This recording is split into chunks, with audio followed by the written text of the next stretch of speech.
Hello and welcome back. In this module, you learn how to set up your Pinterest account and start pinning. Like any social network application, you need an email to register. Click the register button and you are directed to a page requesting for the necessary information. Once you've filled in the required fields, you will be prompted to choose the kind of theme or pins you'd like. Pinterest automatically fills up your home page with the theme of your choice. Then you're directed to your profile page. It's a simple page, as you can see from this image. The most important thing you need to do is brand yourself. If you're an online business, make sure you put your business's logo and relevant branding photos as the profile picture. Then fill in the About section of your profile. For example, we have Nike Women. As you can see, they shared links of their main website to direct traffic to it. Below it is the description of the Pinterest account. Supposedly, you would find the equipment and motivations you need to push your training to the next level. It portrays ample clarity of what users will expect when they visit the profile. That's an example of how you want to describe your Pinterest profile. So take it up a notch.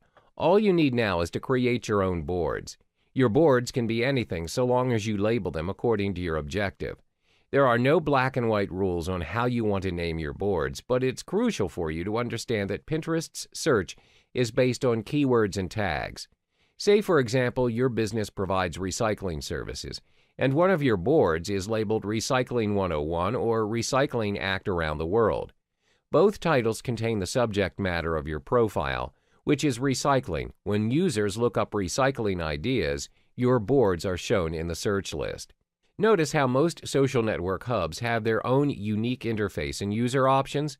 Some of them coincide with others, but some are exclusive only to them.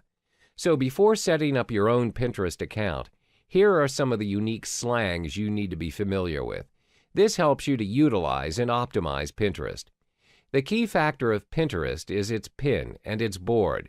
The idea is to provide you with a virtual board which you can pin anything endlessly. The Pin or Save button will allow you to save interesting stuff you can find in Pinterest onto your boards. You can create multiple boards in Pinterest and name them accordingly.